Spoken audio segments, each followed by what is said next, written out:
Welcome back, everybody, to Texas Showdown 2025. I can't believe it's that time of the year already. I'm CD Mangaka. Joining me is the Pariah Docs up here everybody? For our Guilty Gear Strive Top 24. Pariah, how are you feeling about this bracket? Great. Listen, this is my game. I love all of these players. Super, super hyped. Mm-hmm. We got a lot of Millia players. I'm gonna be real. True. we got Van Swarm, we got Ray Play, and Walter himself. Walter, yeah, Walter I think is on the chip actually for this one. Oh, okay. For a I know chunk of he's this one, played at least. several characters in the rotation, but I Yeah. imagine that at some point or another that Millia could make an appearance, of It's course. True. We got, I mean, it's Texas. You know, we got Millias, we got Potemkins, we got the big bodies all over the place. We got DM Danny here as well, or pardon me, El Maza Danny, no longer DM. The father himself. Yeah, Oh, my Lord. very, very El Padre exciting. es aquí, mi hombres. Yeah, I believe that we're going to be getting Sloth versus Danny for round one. Awesome. And Yep. there Yeah, they are. so there he is in the flesh himself, Danny Almaza, out here for his first tournament in the United States, actually. Yep. You were telling me it was a little up in the air, but he's able to figure out his travel accommodations and everything like that. And so he is here in person, the Kai Terror from online, out here in the United States, up against Sloth, who I was supposed to commentate with, but he decided to be nasty at this game and get into Winterside Top 24. I mean, listen, they let the TOs cook on occasion. That's okay. We love seeing Sloth succeeding out here. It is going to be a big hill to climb with Danny on the other side of the sticks, though. They used to have met in their online brackets plenty of times. Danny's one of those players, the terror of online. You got no excuse for not knowing how Danny plays because he's probably one of the most accessible top players out there. Yeah, I think we've already done our button checks while we were booting up the stream, so we are right into it. Sloth on the player 1 side, Danny Almaza on the player 2 side. And now let's get him start off here. Danny, one thing that you will find about him is that his defense is so incredibly hard to penetrate. Not just because he's so good at blocking everything, but because he rotates his options so effectively well. Sloth backed up into this corner. We have to see how his defense is today. Max out risk. Oh, no! A little misinput from the looks of it, going for a goal first. But look at this. The positive bonus actually going to give you enough damage to kill there. Yeah, even with the dropped combo there was still plenty of risk left over on that low health chip for him to be pretty cleanly executed. Danny's going to get the knockdown, charged on edge, and Sloth just going to eat the raw jump and overhead. Will spend the burst to stop the combo. And look at that clean whiff punish on that J2K. Danny, again, having Sloth in the corner. The shimmy! Wow. And honestly, Danny is just the king of the shimmy. You cannot wake up throw this guy. Looks like I All right, we're seeing that Danny already applying that very simple strike throw mind game early on, and Sloth falling for it, right? So we're going to have to see if Sloth is going to be able to get a little bit of his own metal pressed out here. Danny Texan. Y'all just realized, too, we're playing with the English dub right now. Hold up. Texas, y'all really build differently. It's not just Dragon Ball y'all doing English. Hey, we got the English Soul voice actor True, in the true. house. We had the Soul exposition last night. I think that's when we swapped the stage over to English last night. I respect that. It'd be a little messed up to have the guy here and you're playing the other language. Right, exactly. Here we go. Nice little 2K2D. Going to be setting up some rope mix as well. Yeah, but Sloth dropping a full pickup right there. He's going to burn all of his jumps. Danny just waits patiently underneath, gets the close slash counter hit. Speeds up another round. Sloth is getting these moments, but not really able to snowball them into more than that. For sure. Hard to be the first game of the day as well. I know a lot of these players were over here warming up on the stage, and Sloth has been cooking on comms all day. Look at that damage, though. 75% off the top. Barber, no more, please. Chip HD definitely working against you. Fuser aren't connecting. Plenty of meter to make anything happen. Oh, he 6B, ride the lightning. But it doesn't matter because we do have the RC to cancel it. We go for a 6K, but the Beta Blade actually going to work. Danny, not really worrying about spending the burst right here. You got a huge life lead. You're up a game. You're up around. So I imagine that Danny will hold on to this burst all the way through. Let's see if Sloth can take advantage of that. He gets the cross-up, finally gets the knockdown. Another cross-up and has to confirm that he missed earlier. Get the wall break here as well. Going into the super. Another round of positive bonus as well, increasing that damage, giving you that extra meter. This is looking like it could be a nice round. Ooh! What an insane PRC. The tap dust as well. Danny going to look for the burst and perfectly timed from Sloth, but the 5K checks. 5K just shutting down that approach. Stick the leg out there. That was a fine bout. Incredible. That PRC mix is devious. That's a save it for top 24 moment for Sloth. Once again, trying to throw out that 5K, just checking the approach. Chip moves real fast, sometimes too fast for his own good. We're punishing here. We try to contest with far slash. Danny will spend the burst early, so Sloth getting an early initiative. Gets caught by the charge stun edge into scramble. Danny doesn't complete the combo, and that gives Sloth another opportunity to play his game. We're finding a lot of scramble moments here. Lots of interesting interactions in the neutral. The stagger pressure, trying to up that mental stack. Far slash, perfectly calculated too from Danny in order to get that meter just in time. RC stuck. Yo, Sloth! Okay, I see you too. You can cook with time. We got a DP from Danny's side as well. Fades out the shimmy. Sloth is cooking with a lot of interesting tech here, but Danny with those raw fundamentals. Even if bullied in with those long Kai normals, the fast RC will lead to another overhead before Sloth was ready for it. So now it's set point here for Danny, but Sloth has had moments where he's put him a decent fight. He needs to string around into a victory here. Now the offense is working. Oh, too soon. Wow. Looking solid here. Danny once again unthrowable, but got a nice little counter hit. Starting to run some of that chip mix. A BRC not going to the instant overhead though. Far slash hits both the clone and the chip into Ride the Lightning. Rare footage of Ride the Lightning dealing damage. Oh, never mind. Never mind. Footage not found. 4-4 error. Woodra Arc's going to stop. Sloth jumping out. We got full tension gauge here from Danny. Should be a very simple confirm. Oh, the burst coming in time. Yeah. Nice, perfect burst timing. You have one last opportunity here before Danny runs away with a 3-0. Get out of the corner. Sloth gets in there.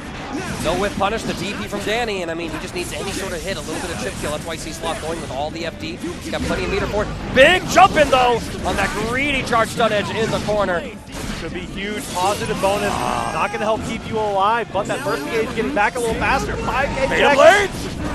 Alpha Blade gets blocked, and the 6P denies the second follow-up. Danny Almaza just qualifies into the top 8 on winner's side. Sloth, you got the haul ahead of you, man. You decide. You want to play it or you want to commentate it. You tell me. You tell me. Still on winner's side. Still has that loser bracket run. Definitely lots of killers in the bracket for the rest of this set. So we are going to have plenty more Guilty Gear Strive action coming your way.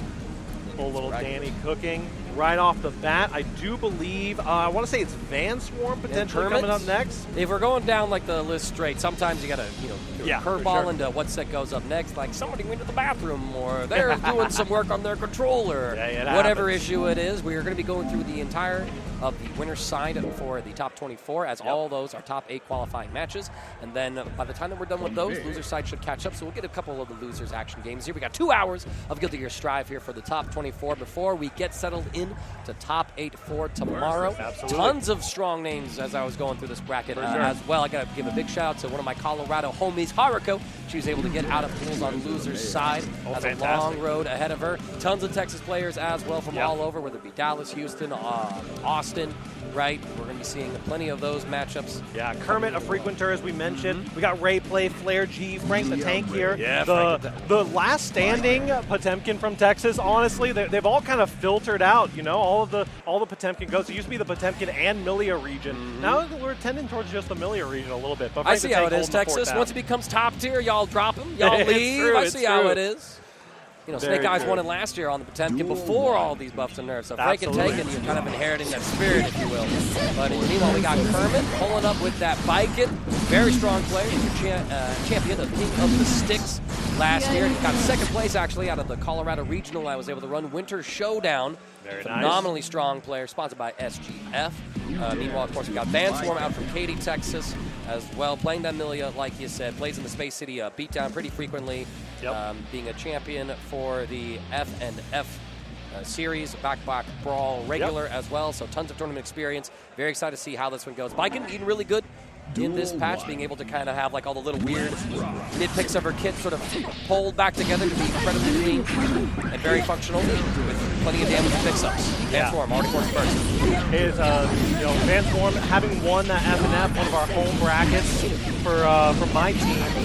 Definitely a very scary Milia. We lovingly call them the second best Milia in Texas, but hey, when you got to the 2 best Milia players in Texas, what are you going to do? What are you going to do, right? It's okay. People like Vegeta more anyway. Just accept the title. Accept the title. Here we we go, though. Cooking against this Viking. You gotta be careful. Always so scary in this matchup. When the parry deals 25% of your HP, the mental stack is maxed out instantly. All right, we do get positive bonus cooking for Fan Swarm. Kermit trying to zone with these well-reaching Viking into normals. Here we go. We get the full pickup here. Sagami, go for the throw. PRC, get off of me. 6 feet will be the anti-air. Now Kermit gets a turn to play with positive bonus. Yeah, that strike throw is going to be hard to do against Amelia. Always up backing in the corner. You got to be aware of it. This is some big damage. Nice burst out. Thinks you can make it happen with the red RC. Might find enough damage here with the wall stick. Oh, not quite. Pixel and a Dream. There might have been a higher damage option like Artemis to go for, but the timing, I think, is what Mansform was worried about. Rather complete the combo. PRC not going to be able to stabilize. We whip the 2 heavy slash. No punish on it. And there's that parry, like we said. Use it in block stun. Set him up with the tether. What a fuzzy jump to deal with the overhead. And chip kill is it. What a brutal first round for these two. Yeah, the chip kill coming in looking really, really strong. That's also one of those situations with the multi-hitting close slash. You can pump that parry so consistently. And look at that, 25% off the top. Guessing correctly on the mix-up. Why just block when I can punish you for going for the mix-up that I read correctly? And now Kermit will get crossed up. We're in our 3rd round. I misspoke a little bit earlier, but Kermit trying to get in. Van Swarm with the compel, not going to find anything. Kermit, dire situation, able to block the close slash. Gotta be so careful here, the parry. Lurking around the corner, just playing that zoning game with that 9-framer far slash. That's 2S. Good position for far slash though from Kermit. Started. Good defense to the cross up, but we got enough plus frames. Burst is available. We have to respect the fact. Oh, the burst actually comes out perfectly in time. Tried to do the close slash into super to make it burst save. 6P finds it. Van Swarm by the hair on his chin, making it happen. See that, this is the 2nd time so far that we've seen someone try to go for that super to deny that burst. I almost want to see players adjusting at this level. Instead, go for that second RC to look for that burst, right? Yeah. Just go for the strike. You don't need the super to kill at the health thresholds that we are seeing. Instead, you can go for that RC, scout out that burst, block it, and then get the kill anyway. Absolutely. JD, not going to be punished, is what I would have said, but the second attempt works. The JD is such a potent option in this matchup, too. It's such a high damage starter for Viking. Going for the throw, gets compelled out. Yep. Under this, good defense against the multiple lows. Mari, though, will connect, so Kermit with that RC. Going to be able to pick up this round. No burst coming through at the last second to save you this time. It is indeed going to be down for a little bit longer, but going to have to hold these mixes and these safe jumps. There's the Escabari. The tether is applied. Guys, we'll pick up here. Van Swarm will burst. This is a really good spot for Kermit. You got full life, all the meter in the world. And the air throw after the PRC to settle game 2 with a perfect. Yeah, the 7 ivory letters on the screen. We were calling out a lot yesterday. If there's one thing that you need to learn in this Millia matchup, it's the air throw timing. If you can get that air throw down, it just messes with the timing so much of everything that Millia can do. Oh, big 6B though. So now Van Swarm going to have some offense. The compel going to keep Kermit locked in. I mean, look at this Kermit just more than happy to occupy the screen with normals and specials. Just like, come at me, come at me, come at me. We've seen this in a couple of these Viking matchups in the tournament so far. The Viking almost playing a zoner role, which is such a weird position for Viking to be existing in, but it works out. We see it a lot, kind of the off-zoner role from Gray Play as well. Happy to throw out that H-disc in neutral that we'll see a little bit of sooner. That is not a safe jump, even through the RC, it does hit. Sometimes you just send the reversal, make sure they're doing it right. Nice air for Kermit. Not able to get a full pickup though, but we do have offense until Van Swarm finds the perfect 6B, calling out that Kabari. Coming in, overheads. There it is, the Tommy Dice counter hits with this great damage for Kermit. One more mix-up could be all he needs to close out this low health Millia. Hit the tether. Looking solid in the corner, having to deal with that tether, keeping the pressure going for so long. Another Warrior Plus. Infinite mid dispenser. Kermit not varying the formula at all. That's why we saw that counter hit come out, because I'm pretty sure that Van Swarm thought that there's got to be a throw. There's got to be something that you're going to do where I can mash on it. Kermit said, nah, Keep blocking. Yeah, that's one of those scary situations. The knowledge check of that Escobar pressure, it can run for so long. If you don't know when to call it out, every Viking player is more than happy to just run that thing forever. And look at this again. Vanstorm pressing something. It could be throw, it could be a normal of sorts, but the defense is starting to crumble as Kermit is just keeping everything tight. I feel like he's continually throwing out an option like scissors, scissors, scissors. Yep. And Vanstorm is just psyching himself out like, when's the scissors going to stop? Yeah, absolutely. Curtis, get off of me. Capel gets it. Let's see if Vanstorm can find the sequences that they need here. Bursting into the corner, honestly, not too bad. Nice RC on the good moon. The goodest. I see the way you think. Milia propaganda? Right. Yeah. Listen, I'm part of the Milia top 1 squad,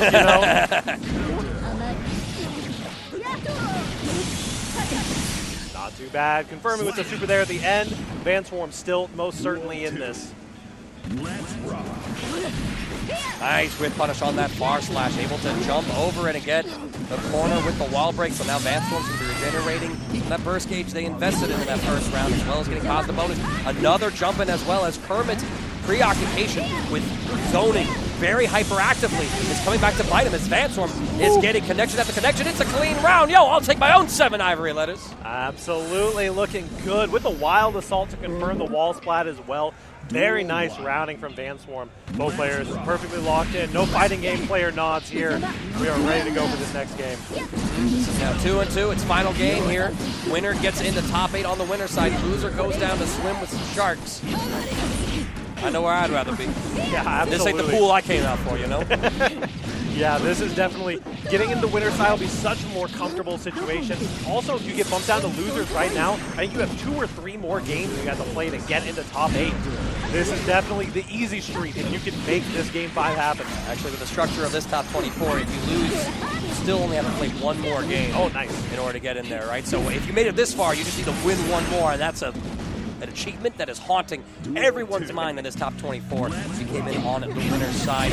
We have some results already from the lower brackets, which we'll give y'all a little bit later. Right now, Kermit's going to be giving it to Vanstorm in the corner here. Running this pressure, Vanstorm able to escape. The air-to-air goes Vanstorm's way. The situation has reversed. We block the Capel. The throw comes through. I think it's the first one we might have seen all set long. Kermit tries to reverse a lot with something. It doesn't work out for him. Very, very cautious in the neutral. The JD coming out. Double jump just to try to assert that sky dominance, but the burst is going to have to come out here. Mari trades, but Kermit's going to take some damage because of it. YRC, we bait it. Yeah, it all wasn't even a punish, but Kermit wasn't ready for that overhead. A fist bump is shared. Kermit will fall to loser side, but Vanstorm, congratulations. You're done playing for the day. Go get yourself something to drink. Go get yourself some food. Absolutely. We got some delicious mac and cheese bowls. I don't know if you've had to have them here in the venue. The venue has been top tier this year. Absolutely immaculate. Everything's been going super well. We got some losers round stuff to update you on. It looks like Goose and About versus Screws is going to be playing out as well. We got some more stream matches. We got the WTE team kill with Ponchers versus Phil Raven, which we'll be getting to see a little later. Very excited for all of these gamers. And it looks like we got my girl Haruko able to qualify out of the first round of Losers Top 24 with a 3-1 over Crom. So we will see her play against Minish actually a little bit later. It looks like we're going to be able to stream most of our matches here because after all, y'all, we got 2 hours of Guilty Gear Strive. And even though this is a game that is best of 5 all the way through, you see how quick these games go, man. Like by the time the set's done, we could have played 1 game of Dragon Ball FighterZ. Yes, I will always talk about Dragon Ball. You guys should know me at this point. I stand for it. Hey, listen, you must be a big Danny fan then. Danny, yeah, I mean, no, he got to start at DBFZ. Yeah, absolutely right. Every time I see those TK Fireballs, I'm like, that's a Dragon Ball player right there. It's so dope. I think up next we should be having Walter up against Rayplay. Of course, Walter, someone who barely needs any introduction. You've been mentioning that he's been playing the chip for most of the weekend. Could see the Milia as well. Yeah. His opponent is going to be Rayplay out from Houston. So this is one of our last Houston representatives in the bracket because I know y'all from Texas say, nah, let's see it. I'm from Fort Worth. I'm from Austin. I'm from Dallas. We're not just Texans. Yeah, absolutely. Hey, listen, you can't put them all in the same bucket at the end of the day. I'm from the Dallas squad myself, always good to see. My goats like Sloth cooking up in here. This will be interesting. Definitely, it's scary to go, even if someone's playing on an off character, you know, with Walter on the chip. Walter spent so much time on the Milia. You have to imagine he knows all of your little secrets, all the little tech. He's not going to be falling for anything, so it'll just be pure execution checks for you in the matchup. Chip is honored. Both of these two, of course, with tons of tournament experience. I mean, Walter, countless top 8s in like TNS, Paragon, the G-Clees. Absolutely. That have been running. Rayplay, a regular of the Space City beatdown, getting second place in the most recent one that occurred. And so you know that's a strong local when you're, you know, playing well there with the likes of like Frankentank, for example. Oh, you're yeah. pulling up here, you're still winner side of this top 24 Guilty Gear Strive bracket. You know you're kind of nasty with it. And in fact, it is going to be Milia for Rayplay. So Walter not going to opt into the mirror match yet. Probably running it with that chip after all. Kind of like cut from the same cloth, these two characters. For that sure. Low health, high mix-up potential, incredibly agile, and just sort of what flavor do you prefer? You know, a moonlit assassin or just like you're fighting dreamer guy? Exactly. Association. Singing that song at Frosty's karaoke. Love you to death, man.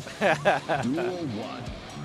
Awesome. So we'll be getting in both these characters. Yeah, we got a little controller issue. Somebody had a DC issue.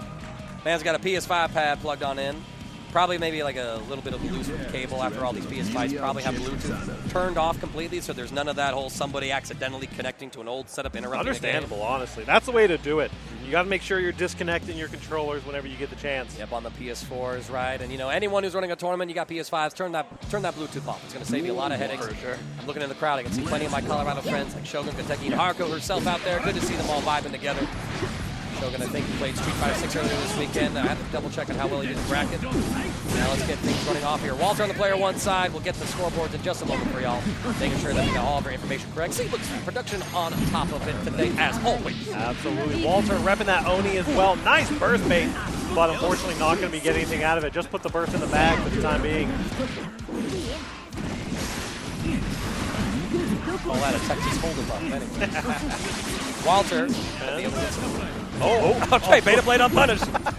Hey, you know, sometimes you got to feel it out for the first round. Definitely got to see. There's some chip players who never DP because your character has such little HP effectively that one of those DPs goes wrong and it can be a nightmare for you. But you know, it is an option that I think should be represented from time to time, just to make the opponent second guess their offense at times, right? Yo, how did he escape? That truly wasn't invincible. So that's got to be like the scary thing for Ray play, is that, you know, you're going up against someone who is very much knows all the ins and outs of Milia as well. But Ray play's been in a really good spot so far, has had pretty dominant round one. Walter finally getting a little chance to play. A reversal Artemis of sorts, actually able to poke out against Walter, going for the PRC low after the Rekka series. Empty throw. Welcome to the blender. Yeah, turn you into a throw off smoothie. the top rope as well. Looking terrifying right now. Going for the overhead, jumping out though. Yeah, we were saying that's one of the things that you will never get away with a fake in the H-Disc in the situation. There's the DP getting punished out. Yeah, Walter making some adjustments on the setup, it looks like. Poking at something there. And I mean, it's just game one. Could be a little bit of data. Like, okay, let me play it like this percentage of my true power. Let me see what you operating at, right? I'm always curious in these situations, what will it take for Walter to swap back to Milia for the mirror match as well? You know, most players don't like the mirror match, but sometimes it might be worth it to go for a character you've got a little bit more experience with. Maybe you think you can make it happen with a mix. Yeah, Ray play very aggressive on defense. And we've seen him poke out with these Artemises out of block, or like the tandem top that we just saw right there. So very interesting defensive playstyle. Walter going for more frame traps, I think, as a result of it. Blue RC not going to put in a position to hit Ray play, but instead corners himself. Let's see how Walter navigates this. We are able to get ourselves some distance into the mid-screen. Go for the cross-up. Should be a pretty simple round cleanup for Walter, barring anything spectacular.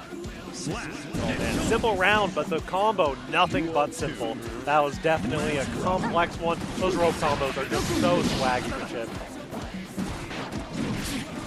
Bumping into the Soul Bad Guy theme, very appropriate considering our honored guest of Texas Showdown this weekend and the Soul Exhibition. Hope you all enjoyed that last night. Yeah, absolutely. It was a great time. Going for the tick throw on the opposite side. The 5K pressure goes pretty hard for the Chip, honestly. True, right? Got the Kage Butsundo Jutsu. For the hardest of knockdowns, Walter to advance on in. Again, going for this heavy frame trap style. We catch him wiggling at the ankles. So Ray play. Spend the burst. Clean whip punish. But the Rekka in turn will be punished. Not able to get it confirmed. Replay, another opportunity. Full tension. Half of it's spent. Make sure we don't get whip punished. Oh, the air DP. Beautiful stuff. And finds a mix. No! Actually, you got a little bit more time to the chip out. It's going to come through. Very nicely done. We saw a little bit of it there. Replay, when at full screen and low HP on this Bilia, more than happy to just throw out an H-Disc at full screen and just let your opponent run into it and see if they want to mix themselves. Walter going to apply some more mixturization. Good whip punishes as well. I mean, that's one of the elements, I think, that separates the good chips from the great chip players, right? Taking advantage of that high movement speed to close the gap against these opponents and to whip punish in a very Street Fighter-esque style from full screen. Absolutely. Going for the overhead again. Trying to maximize that damage through the wall here. This is going to be a pretty scary situation. Sometimes just going to the next round is the right call. I noticed that Walter did switch back to the Japanese Oh, game, that's right? probably I'm hearing what it was. I bet that's what he was fiddling with. Yeah, they go back to the main menu for that one, so I think it happened like before the set started. Yeah. Gamba Blue. Hit him with a Rasengan. Oh, big counter hit with the maxed out wrist, but unfortunately not the most confirmed. Counter hits on the super counter hit can be a little wonky. Suffocating pressure. And look at that even. Walter recognizing when the wall splat was going to happen, have the super ready to go. Yep. Amazing play right there. Baits out the gold burst, not able to whip punish it, but great play in the attempt to punish the whiff. Normal gets punished on the attempt, and so Walter up a quick 2-1 after losing the first game. Whatever he did, it's worked. Chip is one of those rare whiff punish characters in Strive. Hard to whiff punish him back, though. He will whiff punish you all day with those counter hit 5Ks. Speaking of, right there. Counter hit on startup even, so pretty suffocating. Blocking a series of tightrope normals. He's going to hold on to this burst, actually. Wants to save it for after the wall break situation or potentially next round, based on however this interaction wants to go. That could be one of the deciding factors in the matchup. Millia, much more mix-heavy, a lot more interactions that come through. The chip can really lay down some damage to get right hits. And despite Walter able to jump out of the tandem top mix-up, still gets caught in the following sequence. And it's wall break for replay. Blue RC, PRC. Oh, the colors of the rainbow. And we got a burst into the DP as well. We are not holding anything. PRC again into the low. Good defense all the way through. Walter invests with the burst. It's a close round. Anyone to take it. And the PRC again catching replay, thinking that overhead banzai kick is going to come on through, but nah, it's just a follow-up low to restart the whole record pressure all over again. Had just sent it on the overhead with no meter. The throw whipping barely. Micro walk from Walter, right, blocking the cross up, but blocking it high so that he created an extra space incidentally. Yep. Going for the overhead. Red RC to confirm. You know, they took the counter hit away from Chip's Rekka, but have you ever seen a Chip not have 50 meter to confirm? Right, you know, at this point, that's just the game plan. Just wait to get that 50% and then play it like it was the old version. Yeah. Great play, last legs here. Gets a big counter hit in the air, has to make the most of this. Trying to find a 2P on the meaty. Does manage to sit things back down with that high reaching flow slash YRC though, trying to get the turn back. Yo, the fact Walter was capable of buffering a DP after the guard crush on that YRC, a testament to how skilled he is. If you don't practice that, y'all, that is a very hard thing to do on the fly. Absolutely. So, one of those things about the guard crush. You just always mess with those inputs. You know, it's one of the biggest complaints people have about the guard crush at the end of the day. We got some more awesome Strive for you. Congrats to Walter for making it over to the top 8.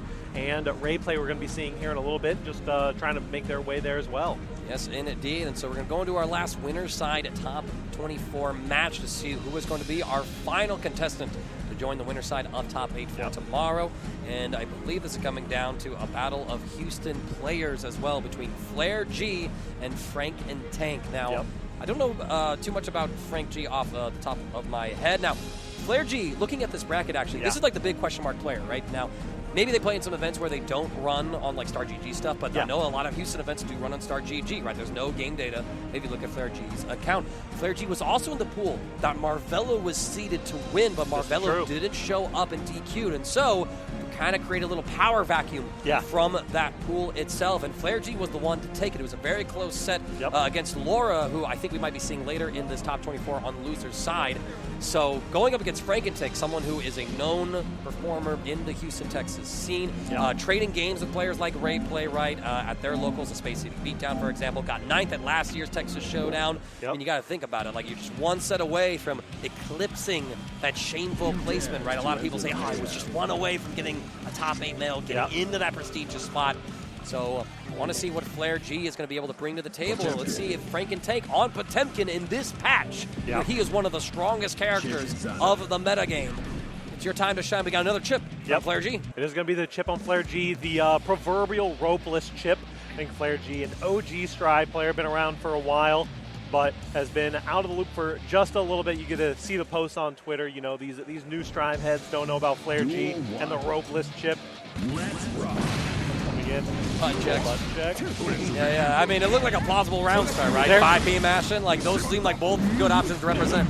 There was one of the rounds yesterday in pools where we were a good 20 seconds into the round. We're like, is this button check? I actually can't tell. This is the most aggressive button check I've ever seen, I think. Yeah, that was the most tame button check I've seen. I'm a Dragon Ball FighterZ player. I see people doing combos. I see them taking a whole minute, right? Legendary Pred, you started something that the FGC just won't stop. It's the Dragon Ball Fighter scene. Y'all, Dragon Ball takes long enough, right? Like, shorten the button checks. Yeah, for sure.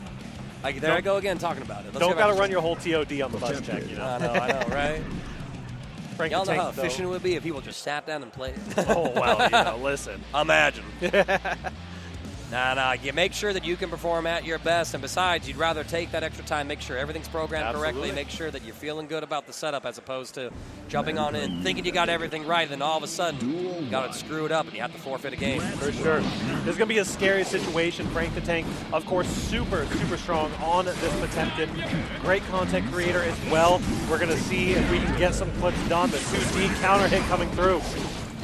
Yeah, Frankentank, actually, I think I referred to some of their videos when I was working on my patch note changes videos on my own YouTube channel, because he had a lot of the Potemkin tech to explore, so definitely someone, if you want to know anything and everything about Potemkin tech in the house, he will happily teach you. Flare G, though, teaching him the power of the jumping. For sure. This is really a mountain versus a molehill fight, though. The amount of damage that you're putting in with the Potemkin is just devastating to the chip HP bar. Yeah, you need so many fewer interactions for this situation. No, it's absolutely stressful. I mean, Flare G has to be correct like 6 times in order to kill Potemkin and then not make a mistake. Frankentank just needs 2 interactions to swing the whole entire round back in his favor. So dancing on a tight rope, as I'm sure Chip is used to at this point. For sure. While we go. Getting that positive bonus going to go a long way for the extra defenses and everything while it lasts at the very least. I like these run-up 5Ps. They're very good at checking Potemkin's approaches, checking those Megathys potentially. Yeah, look at this. Frankentank going for the I'm not going to show the command throw approach. Everything has been a strike. We have not seen a pop buster where he's saying, nah, I'm going to condition you. No one thinking about it, so I'm going to pummel you to death before I even think about throwing it. Pogo pressure getting called out by that rising JP as well from the chip. Time to run the quick. I like the quick 2S. Oh, we go for the super anti-air as well. Well done there from Flare G. We got the Tension Gauge as well to cancel and follow up. We get the full pick. It was what I would have said. Doesn't matter. American Resets, land of opportunity. Call it drop opportunity. Okay, it's all tied up round 1s right now. I know I posed the question, but so far Flare G able to show that, nah, I belong here for right now. Big red bar enjoyers are thriving right now. The first pop buster of the set. I'm sure we have at least a handful more. I'd say many more, but honestly, you can't fit that many pop busters into a chip round. Right, true. Nice whip punish there, but we read the throw as well into the heavenly Potemkin buster for the overkill. Yeah. Frankentank just doing what he knows, keeping it simple. Calling it out as you do. Definitely feeling the energy, feeling the vibe here for Frankentank. Well, that meant a little bit of a chit chat too. Again, I feel like I've heard the name Flare G before, so I'm just trying to place it. I'm like, this is just a new account, like he got like the wrong account sign up, something like that. Like that was my first thought. The account not having history is interesting because I know I've seen Flare G around a decent amount. And I know that they're a Strive old head for sure. Yeah, it was just odd. I don't know what happened there. Maybe it just like made a new email or do something with it. Got added in and picked the wrong account. Just typed Player G. Said, yeah, make one. Yeah, absolutely. Who knows? Who knows indeed. But once again, we're seeing that dash forward into the 5 key, trying to check the Potemkin approach. You got to use that speed to your advantage while you have it, because once you're locked down by the Potemkin, look at this. Knuckle. Ah, it does so much. Oh, no. Oh, yeah. You just got 6 speed for 40%. What are you doing? All right, but look at this. Player G, instead of going for, oh my God, the little walk forward to say, nah, you're in the corner now. This is dead. Almost. PRC. Yeah, no, don't even burst. Yeah. That's not around where you burst. You just say, all right, I'm gone. Peace. Yep. Vibing out there, listening to some of that in-game music. GP coming out. 6K plus on block down. I like a little pause there with the double jump before we go over the second alpha blade as well. Just to vary up the timing. Yep. And Frankentank again with a micro walk out, but remembering to block on the opposite side for that. Yeah, when we see here that Frankentank's backdash habit is starting to get called out successfully by Flair, who is going for a strike into strike to catch those backdash timing. Not really going for tick throw anymore. I would say if you're going to burst, it might as well be golden. Getting that positive bonus, get some more of that burst gauge back. JH going to connect. You got plenty of meter to make something happen here. Ooh, extra mix. You got enough damage? I think you're alive. Yeah, it's tempting. Nice. Again, micro dash 5P every single time. Catching those back dashes, it just does so much for you, you know. Grab him. Chuck him. Round start armor pop buster, lest you forget. Big pickup right here. Frankentank not going to be able to finish the slide head. Flair G with the cross up on the alpha blade. Catches Frankentank. Same side overhead, gold burst. But Flair G makes the throw. PRC into a 5B. Heat knuckle confirmed. Frankentank just needs one more successful hit. Flair G down 0-2. Cross up on that as well. This is looking really scary. One slide head could spell doom here. What a beautiful confirm off the rope. 6 heavy slash will break the wall.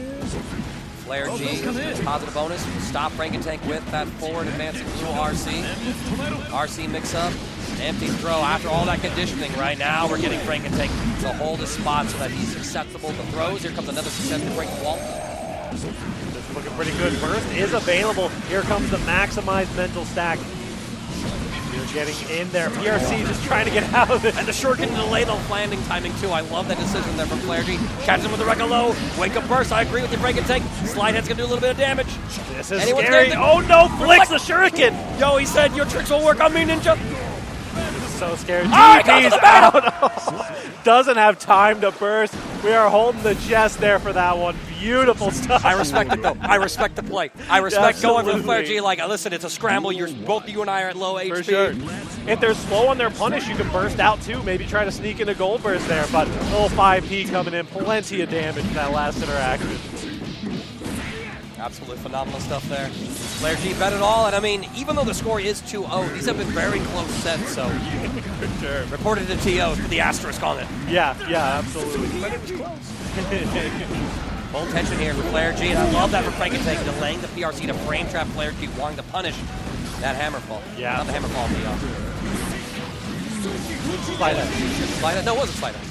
It was hammerfall. Hammerfall. Yeah, you got it. No, I confused it. I was Mega Fist. I thought it was Mega Fist. Yeah. I thought I called, I had my names mixed up there for a moment, but yeah, it was hammerfall. It's always great. The hammer fall is the one where he slides across the ground. Yeah, Slide Mega head's Fist is the one where he falls. falls. Yeah. You understand my pain. Thank you for I got you. This is looking good. That wall run combo. Plenty of damage from Flair G. Getting around it edgewise. And Flair G performing pretty well in these situations. Frankentank. No, I mean with that foul move that is going to impact these days. Projectile, so you can't even push them away anymore with faultless defense just in your face. Oh, okay. Side correction on that. DP's out. Oh, you're so dead. You had 12 different ways to kill there. Went with the classic. Yeah, might as well just pass the 360 execution check. Yep. I had a small talk with Frankentank last night. I was like, listen, these Milias and chip players are getting a little bit too comfy here in top 24. You need the Potemkin in here. Balancing all things. Very true. Flair G off to a strong start. The gold burst whips. There's that frame trap. Flare G respects it this time. Gets caught at the ankles. Backdashes, reading that pop buster. That could have been the end of the set. 6K plus on block. We go for the low 2K. Frank and Tank will get caught by the Rekka series. It's going to be super hard and knocked down. Flare G needs to get the next mix-up to confirm. Has a 10 gauge to spiral this into a kill. We find it. The high lows. Oh, double high going in with the JPs, and we are going to find enough damage here with the wall break. Flare G on the board officially. All right, we don't go out 3-0. That's not my ninja way, Flare G says. Absolutely. Always say the journey of the reverse sweep begins with a single round, and Flare G is at least taking that step, but a clash cancel. It's going to be a good start nice here. Jump, but we jump back, right? Like disengaging the option select in case Frankentank didn't go for that pop buster. So while you don't get the reward for that pop buster, you do avoid a lot of other situations that could have come for being aggressive with that choice. Oh, the double hit of Beta Blade saving him. Yeah, really solid. And that throw-in vulnerability as well, but a little tap dust. Tank yet again up at set point here with a very clean round on Flare G. There we go, going for some of that rope run. Lots of good mix options, but Potemkin's buttons are just so big. They cover so much of the screen in this situation. He doesn't get the jump in though. Catching Frankentank. Alpha Blade from the side swap, and there it is again, right? Calling out that backdash that Frankentank has not been able to put back into the toolbox. Always choosing represented Flare G now. To equalize the life totals, but I mean, the life bars may look the same, y'all. The difference in touches and interactions for Wig could not be more vast. Absolutely. Now it's a little more even. Yeah, it has an HP deficit right now, but, you know, it is always... Potemkin players have unshakable mental. They're always ever one pop buster away from an even game.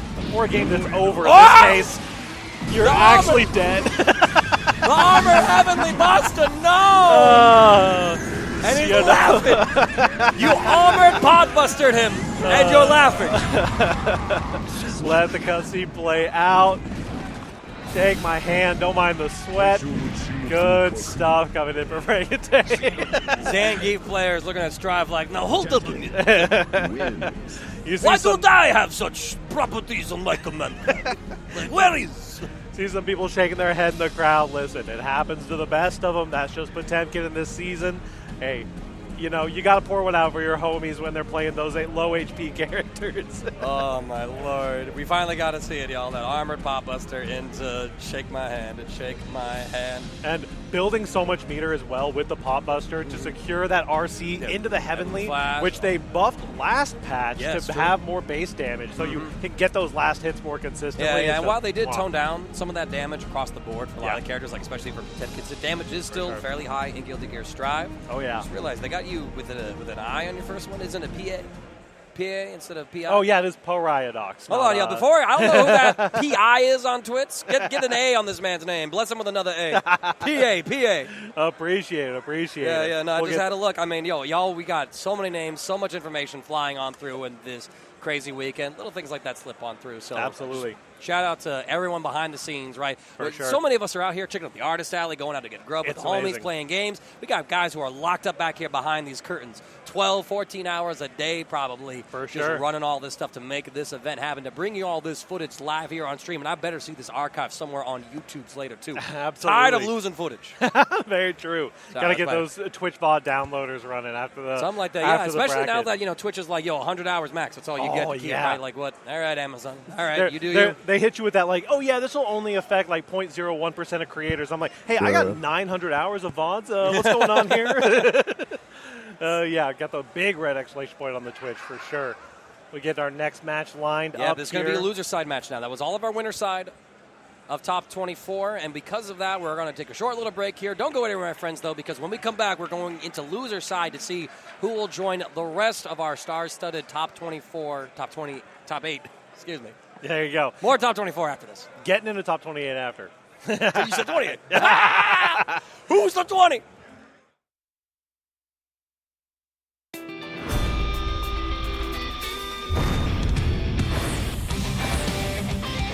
Andy Bogart. Ken. Joe Higashi. Lee, Mr. Big,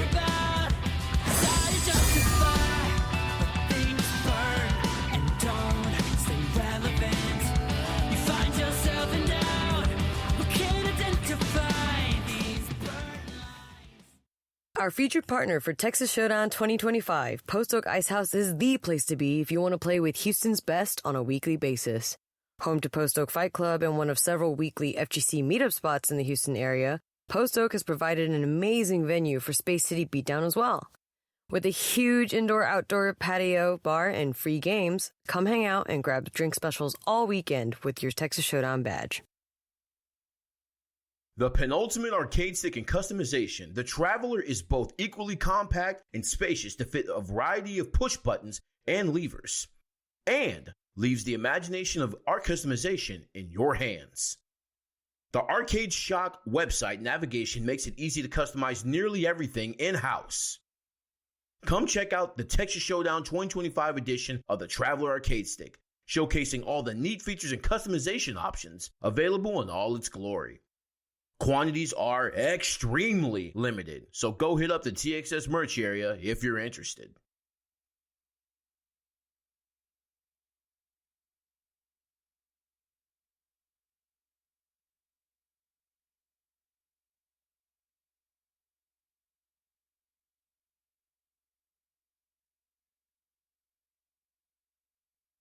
As a fan of retro and current fighting games alike, Luis is locked in on becoming the go-to FGC lure for local Houstonians. Houston FGC. If you find yourself in a 9-1 legal matchup not in your favor, hit them up. Remember, local gamers, don't get bodied and go to by fees. Contact his law office for more details. Fresh off the press at Hori comes the Wireless Fighting Commander Octa controller.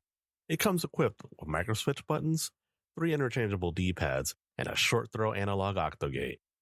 This controller is fantastic for those that enjoy portability, functionality, while being gentle on the wallet.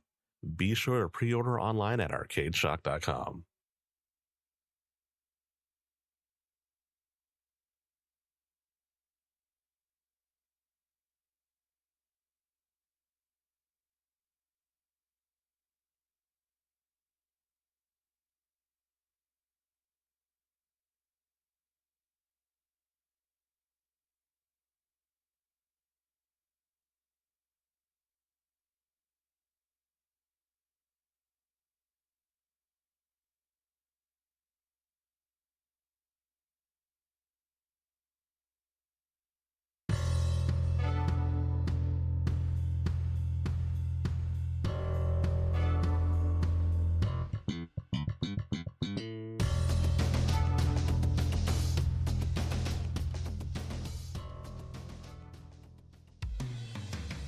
Truth lies only in victory. Can you comprehend that?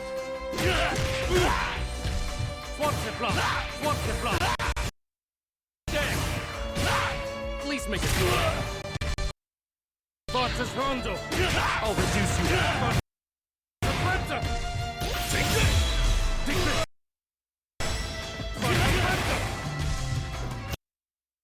How about this? Poison! You enjoy. How about this? Poison! Crumble before my ambition! Take this! Not today. Embrace reality. Strength to the finale. That was enjoyable enough. All things must come to an end. In the dust! Hamilton!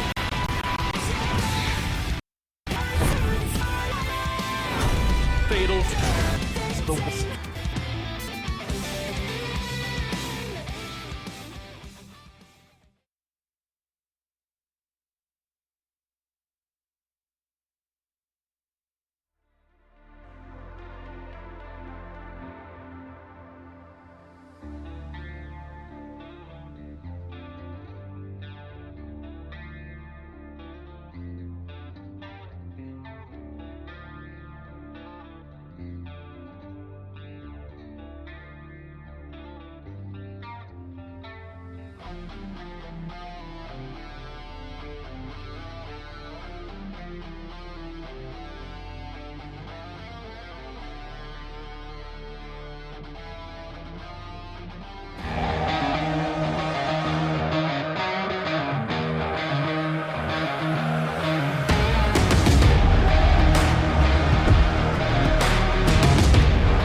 Welcome back, everybody. It's time for some more Texas Showdown Guilty Gear Strive action. We are in our top 24. We got it sorted out during the break. We're on our way to top 8. We got this locked in. We have some awesome Guilty Gear Strive games coming for you. All of these players are hungry for it. They want in on that top 8 action. They want in on one of these awesome trophies that we got this year. I don't know if y'all have seen those. Good. I saw them, yeah. They look incredible online. They look even better in person. And the medals, too. Absolutely stunning and spectacular, just like so much of the player base I think that we're going to be seeing going into our loser side, top 24. We just wrapped up the winner side where we got to see the likes of Walter, Daniel Maza, Van Sworn, and Frankentank qualify into top 8, so they don't have to worry about playing any more games for bracket until tomorrow in our Guilty Gear Strive top 8. But we got a couple other competitors still waiting for their next chance to get into top 8. The first match, I believe, if I heard that Johnny deal during the break as well as I did, I think we're going to be treated to Minish and Buttons on Wake Up's own Haruko. That's my girl right there. Hey, there you go. Ready for some Johnny action for sure. Yep, she is one of our strongest players in Guilty Gear Strive out in the Colorado scene between the Denver and the Springs regional scenes, if you will. She got 3rd place at Winter Showdown this year, but has won countless of our monthly tournaments since this character has received it. And it's actually a Johnny mirror match, as Minish is also pulling up with the character as well. The winner of this will have to take on Sloth to see who gets into that top 8 or to gatekeep him from getting into top 8 himself. Minish on the white Johnny with the beard even. Very rare to see that one. Haruko going to be repping the more classically colored Johnny, shaved, if you will. Yep, absolutely. It's not too often that you see the bearded Johnnies, you know. The popularity hasn't quite been there for him. Defense from Haruko until we get frame trap. She will burst. Oh, I love these fake outs already for some of these misminer cancels in the air. Low slash will catch Haruko as Minish's offense has been really great so far. Out from Austin, Texas. One of the UFO Fight Night regulars, usually getting into the top 3 of those brackets. And I mean, if you play out of the Texas local, I know you're damn good. Yeah, absolutely. And this is looking very scary. That card pop, guard crush, but you do have an opportunity to make something happen here. Oh, the throw a little too soon. Bar slash. Haruko got a little bit of momentum back, was able to get Minish to invest in some of that burst gauge. So Haruko does have the lead in terms of that resource. Let's see how the round start goes. She backs off, goes for a misfiner, catches, but not able to get the knockdown with the misfiner. With punishes as Minish is trying to lay the falls. And there it is, the Insegna for the throw shimmy, but no confirm from Haruko. A little unusual drop in my own observation. Sets up the deal, keeping the corner just to run offense here. And that card toss situation in the corner is just so perfectly timed for the strike throw situation. It's a Johnny Infinite Tsukuyomi, but the deflect shield comes out. That had to have been a misinput or some kind of foul read. I mean, deflect shield in that situation would not have worked. So I think Haruko meant to go for a tap dust or maybe a red waddle soul, something like that, but got the wrong direction. Getting punished for it too. Bursting out, a little heroic of a burst. The Insenga connects as well. And before we're able to get the burst back online, Minish is going to be able to clean this up with "That's my name. How dare you take it from me?" Now let's get some J's in the chat. Does not kill though. I swear this super rounds up in damage. Haruko holding on here. Walk forward. She will burst. Does not want to give up this round. Wants to see a round 3. Like, listen, I should have had this round earlier. 6P on the correct side. Seeing Minish's direction. Fairly clutch round. It got a little hectic there with some drops. 5K for Minish. We'll check Haruko's approach. We get the jump in. Punish. Set up the card deep so that we're able to run offense and keep it going here. Go for the low. What a mash out for Minish. Calling out the empty on the misfinder stance. And 6P on the attempt to escape the corner. A clean route here. The Insenga catching the jump out. Check on the throw. But the far slash was able to reach just in time. I think Haruko might have gone for a throw there or press some sort of normal instead. Either way, Minish more than happy to set up this blue RC mix-up. The offense, a little shimmy back and forth. Haruko not biting until Minish exudes that swagger, that pressure. A throw into RC will be enough. Minish takes game 1. Very nicely done. The BRC instant overhead with the deal. Very, very nice tech there. Making sure, got to keep those fuzzies on lock. The high-low is going to be the name of the game here with all these TKs. Duel 1. Let's rock. Right. 2D for Minish. Gets the round start. Haruko going to hold on to the damage. Gets the burst out. Red Wild Assault. They trade. Haruko going to be thankful that she's able to stop the offense from Minish, but Minish gets the overhead hit to connect as well. Super solid call out on the Mistminer cancel, but the reaction has to be so fast. Unfortunately, not quite there. A couple frames off, but nice. Over the strike throw. Get the throw, cross up block. Good defense from Minish, actually. Red Wild Assault. The overhead will be blocked. Haruko close slash as the reversal. Gets her a big opportunity. She'll side swap, putting Minish into the wall. Deal the card as well. King of Hots! Very nicely done. Hard knockdown, getting that positive bonus. Goes for the pull up into the throw. That Johnny Dash just so fast. We'll card action for you. Yeah, and the mental stagger in that situation as well was too much for Minish to guess correctly on. Haruko able to get that very quick overhead. She'll take a clean round 1 right there. With punishes the 5K with the low Mistminer. Nice. I like the Wild Assault into the 5D frame kill. Nice backdash on the clothesline. Risky, but not as risky as this reversal super. Yeah, but I mean, you only ate a far slash as the punish, so honestly, you got away with murder there. Minish, though, getting some hits. Haruko back into the other corner. PRC after the Mistminer. And Sengna to chase the backdash, putting Haruko into this corner. Minish now. It's a clean whip punish. Haruko caught by the card detonation. Beautifully structured offense from Minish to deny Haruko the opportunity to escape and get in. Yeah, that air dash, unfortunately, not doing what it needed to. Finds a close slash punish on the opposite side. Burst, bait it, put it in the bag. Empty Mistminer as well. And there it is, his own reversal with the full tension gauge, saying, I'm not holding this high-low mix-up. I can just get out for free. And if you get hit, well, I got the kill. Absolutely. And spinning the 100-meter to get the full confirm. That Johnny reversal is a little bit stubby, but goes so high in the air. Yes, it does. 6K not going to be able to reach. Minish close to the gap, able to catch Haruko, pressing a button. We burst very early. Do not want to give a Johnny any sort of momentum. 6K counter hit confirmed. Haruko, once again, going to keep the wall. Wants to run offense in the corner. And there it is, 6P this time. We were able to adjust. It was that same situation from earlier. There it is, the Haruko Classic, going for that jump into an empty Mistminer cancel, just to keep options varied. The Mistminer cancel does connect on the low here into the super. Get some J's in the chat. We got plenty of them. Hard knockdown here. Haruko needs one more hit, but Minish is able to defend. Oh, the double overheads with the Mistminer. Risky for Haruko, right? Because if that didn't connect, she would have been in a situation to be punished. Yeah. But pretty sure because of that, Minish was like, there's no way she could do that, right? There's no way, but not. Sometimes, sometimes your worst option becomes your best option because they never expect it, right? True, right? Loops all the way back around. Circle of life, circle of fighting games. Absolutely. 1-1 now in our top 24 losers side. Haruko again with these close slash reversals. Gonna get a big pickup from it. Side swap to put Minish towards his other corner. King of Hots for the wall break. I'm the leader of the Shuffle Alliance. No, the wall break just a little too far away. That's my name, Johnny. Beautiful stuff. Getting another reversal in here. Close slash again, Haruko. Nah, girl. Wake up, close slash. We saw it at Arc Tour Finals. We're seeing it here too. Holding pressure. Haruko with a burst that could have potentially been baited, but it works out for her. 6K, close slash. Haruko has the resources and the means. Should be able to get a pretty simple kill here. Does so. Very nicely done. Haruko now halfway there in terms of round count. And the mirror match in their eyes. Spiner, surprised there wasn't really a punch there, but Minish would have preferred to take some space. Has Haruko in the corner. Goes for a close slash into low. We got the card. Good block on that overhead. But still running this offense. The shimmy back and forth. Haruko reads it. Goes for a burst bait as well. Still looking for it, but Minish, he's being reserved and patient. So Haruko, I think you put the burst baits away and just take it if he gives it to you. Yeah.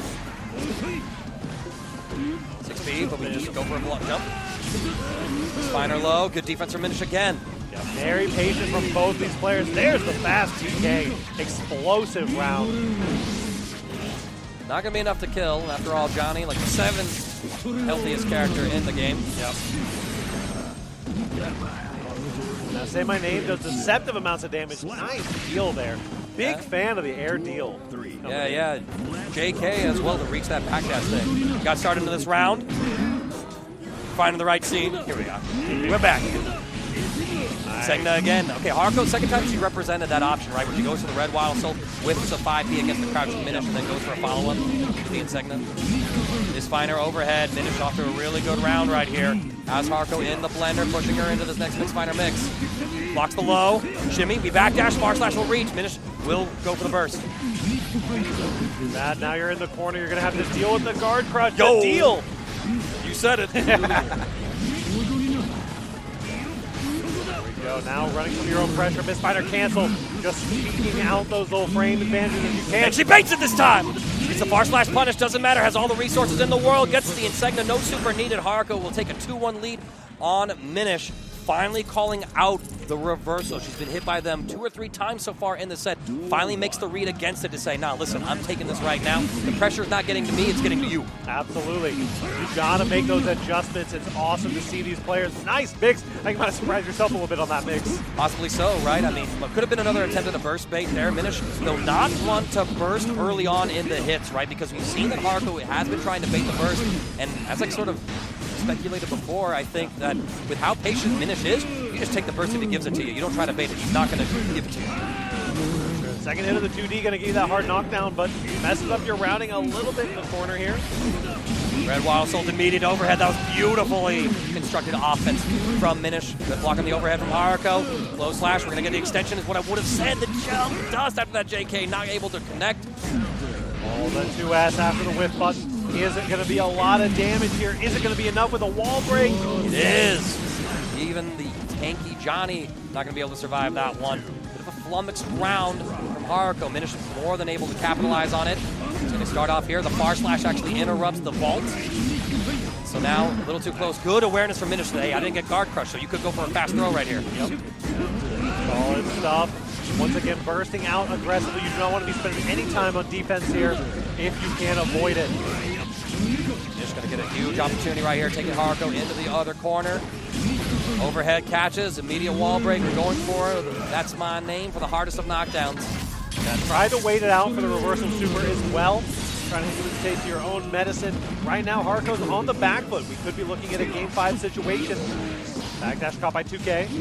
It goes to the walk forward. Haruko says, what are you doing, man? And look at this. Yeah, while she does look for that burst, afterwards she does not try to bait it out again. Minish like, I don't need to spend my burst right here. I'm up around. I'm not scared. 6P yet again from Haruko in that situation.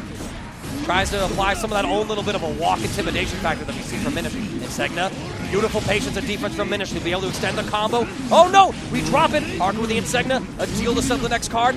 We chase the backdash with the throw. Haruko needs one more hit. Minish, can you block this? So far, so good. YRC baited. The gold burst, able to interrupt. Gold burst right after. You're going to get 50 meter off of this as well. A scary situation to be in. Deflect shield is on the table. It does come out. But man, just using every single ounce of their resources there. Every single bit of positive bonus. Every bit of tension meter counted. Making it work. All smiles up here on the big stage. Yeah, that's good. A little bit of relief. Like, all right, this is some crazy stuff. They're having a good time, right? Even in this stressful situation. I'm stressed watching this. They're able to laugh. That's great. Yeah, absolutely. Going into Game 5 here in the Johnny near. Tries a 6B. The low miss Finer going to be able to catch that out. Minish off to a really good start. RC got the card extended back so that we're able to complete the combo with a wall break. Well routed, showing that Johnny mastery with our deal placements. Card is out, but PRC gonna be getting 6B on block for the trouble. Deal, set it up. Another round right there, another good throw tech. We see him come on in. Haruko holding back, right? Gets that back throw to try and block. Same side overhead. Minish gets opened up. JK goes his way. No full pickup though. Good block on the overhead. We go for that little bit of a shimmy though. Haruko will bite on the throw tech. Overhead comes through. Should be the round. That is bringing us to potentially game point here. Love to see it taking the final round double Luigi situation. Will dash cancel on the close slash. Gotta be careful. That Johnny dash is much quicker than it used to be, but it can still leave you vulnerable. This fighter will get punished. Haruko goes for the Insegna. Minish again. Whereas I've seen Haruko be impatient and fall for some of these shimmies, Minish just doesn't bite. He says, go ahead and throw me. I don't care. Yep. RC, good patience from Haruko. Waits until the last close slash comes through. There is no more burst bait opportunity. Oh, the connection from the card. We should be able to get the wall splat. That's my name, reaching so high, like you said. Minish just needs one more mix-up, I think, to close this set out. Looking solid here. The positive bonus is going to be a lot of extra defenses as well. Big As we 6B. get The in throw too soon. just a little bit too soon. No, actually did find the kill here.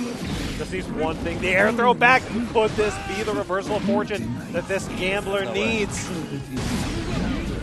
Big counter hit right there, but no confirm from Haruko. Gotta be careful. You get chipped out here. So Too far away from the throw to actually reach. Haruko is going to get the That's My Name on Diminish. Is this the Miracle Pixel? I think Minish survives this one. Haruko needs his next mix-up to work. Yeah, you have one last chance. This hard knockdown could mean everything here. No Wild meter Assault. available. PRC, we catch him at the low. Haruko makes the comeback. It's final game, final round. Minish like, I let that happen to me. Can Haruko ride that momentum? We're going to find out. She starts off aggressively, but it's Minish who gets the first hit with the far slash. Now Haruko is going to eat the meaty. Backdashes, far slash. Both sides trading blows right here. Same side, close slash. Opens Minish up here as Haruko. Going to force him into the corner, keeping him there. Blue RC for the mix. We set up yet another deal. But the back throw, that was so well done by Minish. Yeah, those are fake pressure sequences are getting called out every single time. Now we are in the same situation, but reverse. RCs. And red waddle cell from Haruko as well as Minish finally makes a bad burst. This entire set, Haruko has been trying to catch Minish, going for a greedy burst, and it's in this final game, final round where he finally cracks him. He's not out of this yet. He's going to get a couple of stray hits here. PRC to keep himself safe. Haruko is going to close the gap, has tension gauge to play with here. Goes to the immediate low. Red waddle cell, stay there. And Segna. Tap dust! You're insane! You're savage, Haruko! That's my girl! That's Colorado, baby! Incredible stuff. The meterless tap dust into that 9-framer bar slash, closing out the game. Big smiles on everybody's faces. Listen, that's why we love mirror matches as spectators and we hate them as players. Unbelievable situation right there. I mean, it was so well played on both sides. Absolutely. I mean, Minish's composure all the way through that set as Haruko was looking for bad bursts, trying to implement his own little intimidating walk shimmy game, but he never really bit on those. Not until the very end where that last burst came on through, and I think that was a sign that the mental fortitude, after dropping a near pixel comeback to Haruko, I think that was the thing that kind of set the sequence of events in motion for Haruko to clutch it out. Well fought, though, by Minish. My God, that was an amazing set. And at the end of the day, everybody's happy because a Johnny has fallen from the brackets. Very true. Getting that true gambler mentality. All you need is a chip in a chair, just a pixel and a dream. Makes it work every time. And also, you got to shout it out, that PRC into burst bait. That was a burst at 3/4 of the screen. Who burst baits at that range and then hits a 6H into Wild Assault just to close things out? Incredible stuff from both of these players. Absolutely so. Haruko, though, will advance on our loser's side, and so her next opponent will be Sloth, right? Yep. So she's going to go up against another Texan player. It's going to be a Chip versus Johnny matchup when we get there to get into top 8, but so far she's slated to end at 9th place. So we'll see if she's going to be able to keep the commentator out of top 8 so he can come back here to commentate top 8. But, yo, next up, Kermit and Screws. We saw Kermit's biking earlier, and now Screws actually able to come out from round 1 of this top 24 loser side. Was able to 3-1 Laura and then 3-0'd Goosen about. Screws going by they, them. Bracket About Nothing was an event that they recently played in, getting 17th out of 60. Big shout out to my band homies. It's going to be a Giovanna actually here. I think we're just going right into it. No, I lied. No big deal. They look so focused for a button check. Right. They were do. locked in, right? They're all, postures right. They're checking not just buttons. They're checking like everything. Like how's my breathing? How's everything like that? I think button checks are a whole psychological game, Right. You may be swept to a different character. I know there was someone in here yesterday who apparently always button checks on Soul but plays a different character. Oh, it's yeah, like, right. yeah, sure. But, it's one of those like that, things. You can do a lot, and you can psych your opponent out sometimes. I always think that, like, blocking the gold burst, the inevitable gold burst, is always, like, that's the number 1 BM move for the button check. Now, the number 1 BM move for the button check is running up gold bursting as Faust and then just doing the what is this super? Flooding the screen with items so you can't check your buttons. My boy Pip Gaming at home does that. Oh, yeah, absolutely for sure. foul. That's Love you, good. Pip. This clean ass intro, man. It's Right so out from a good. Kusagawa film. I think I said the name wrong. No, it's Kuwagara? No. I think I'm choking on it right now. I believe in you. 適当に切り上げていいですか Along with that purple Geo skin その言葉の意味を知る and の the はお前自 EX4 身 Viking. Viking versus All right, Kermit Duel up 1. against Screws. Let's Viking rock. versus Geo. We'll see. Gio, one of those characters who just has like an infinite ceiling, similar to Chip, you know, of like you can play neutral as much as you want. Gio will take you as far as you need to go. Yeah, and Gio getting some interesting changes in his more recent balance patches where not only is her gut scaling with attention gauge, but also her movement speed, right? So she's able to hold on to this meter and become an absolute missile when it comes to her cash in neutral. Yo, that was a tricky little overhead. Kermit ready for the throw after that situation. Overhead will catch though, so Kermit's going to get the mix. Should be able to close out the round as well. Viking players walking into the 50-50 factory as always, getting those TKO Johnsons rolling. Roll 9 for the round start.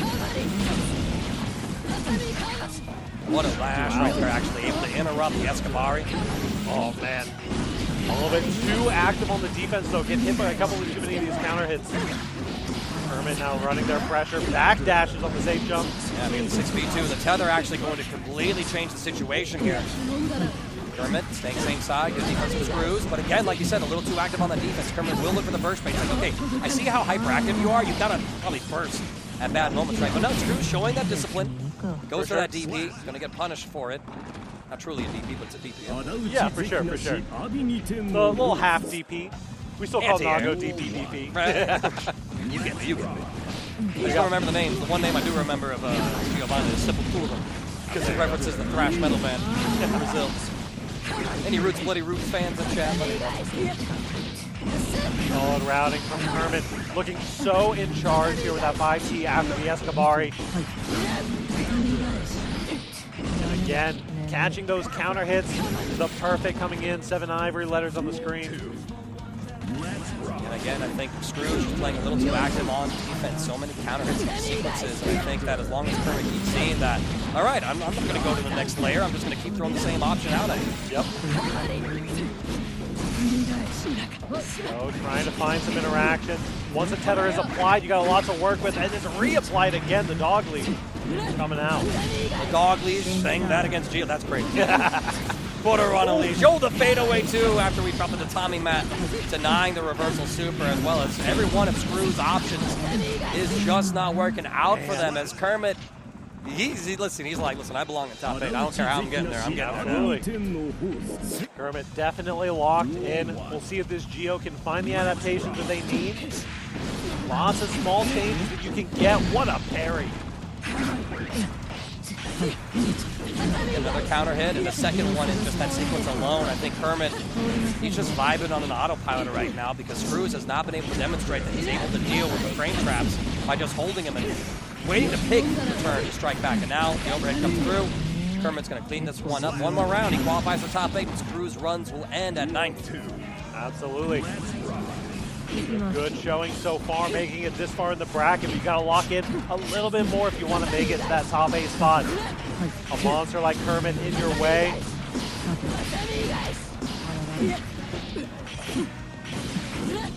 Bad power slash connecting again.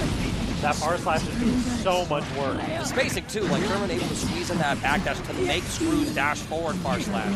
Whiff in that moment, actually as far as it was 5K. And yeah, Kermit cleans house.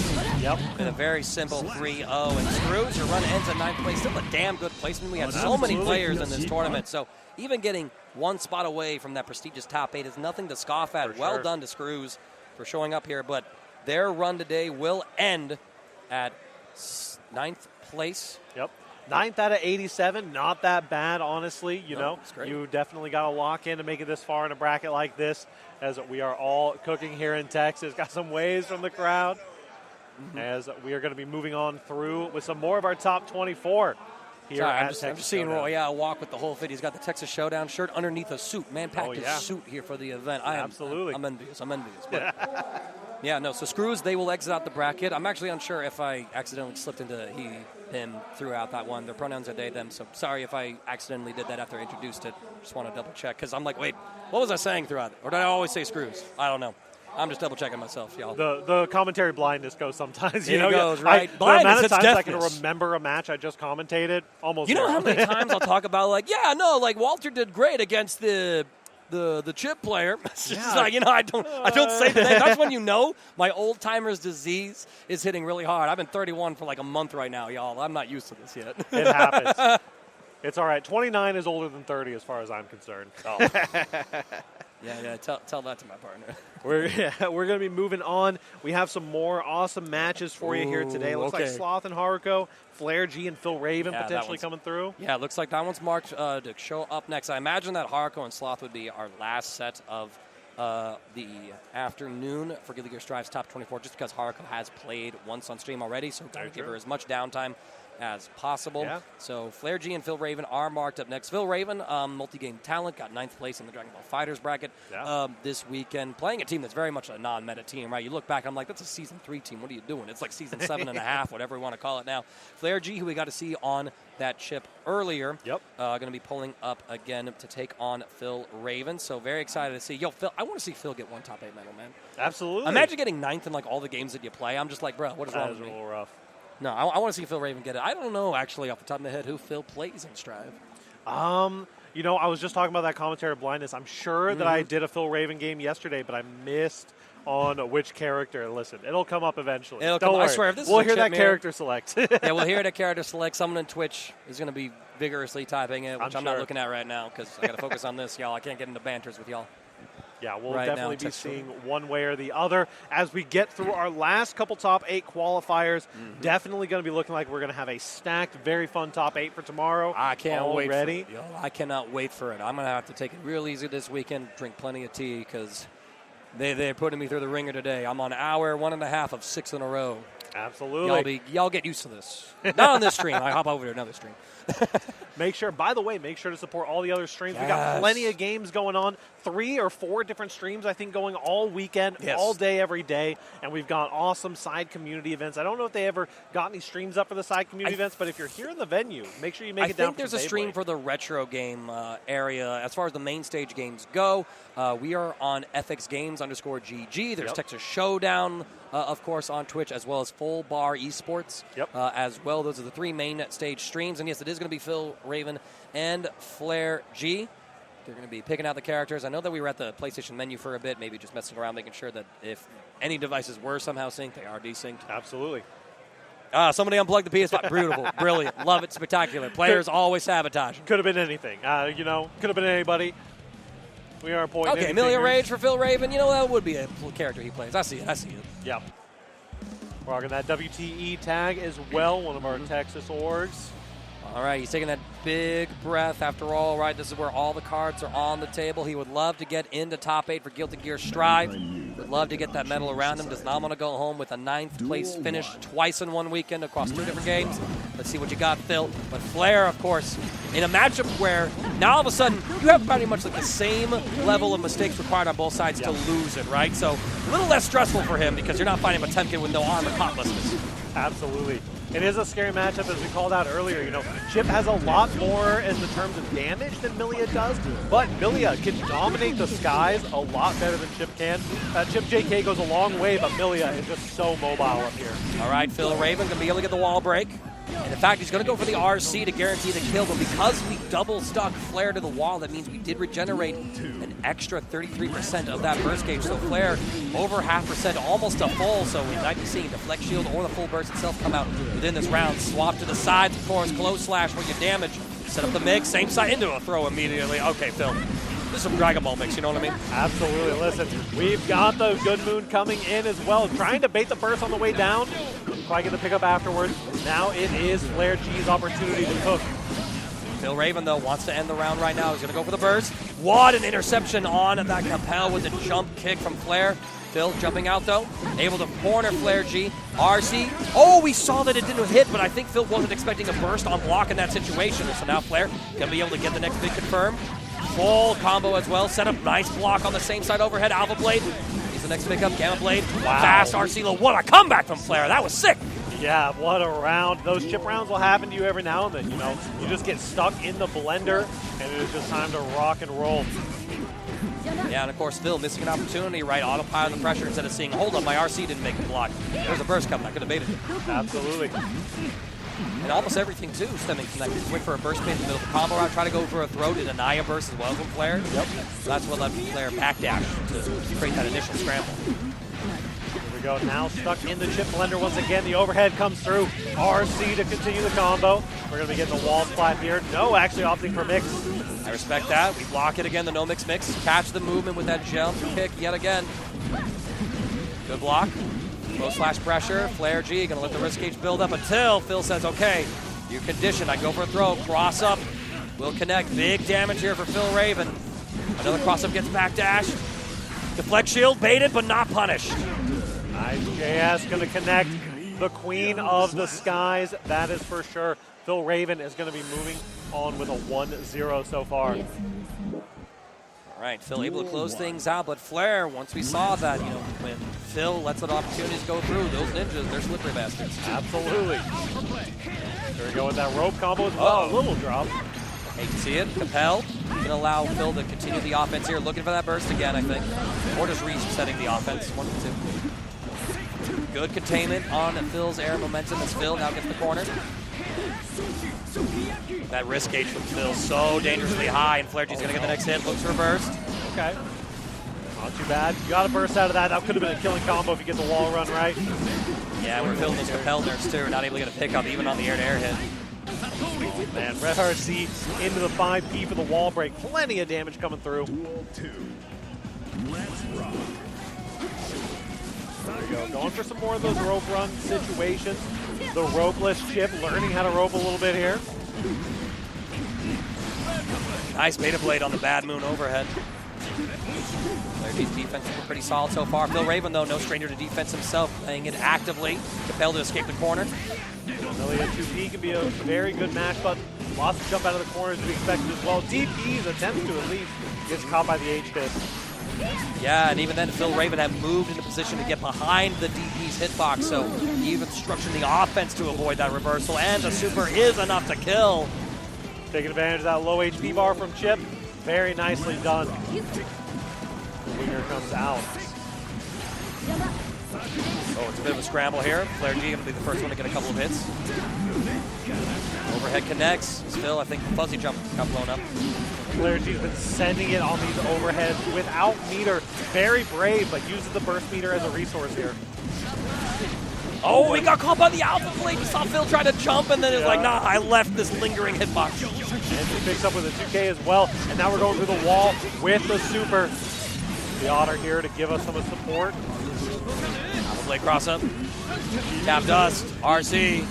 And yeah, just a hard commit to baiting out the burst. It's damned if you do, damned if you don't. Yeah. A little bit of a checkmate situation. All you can do is not burst and hope that they don't finish their combo. It's a tough situation to be in for sure.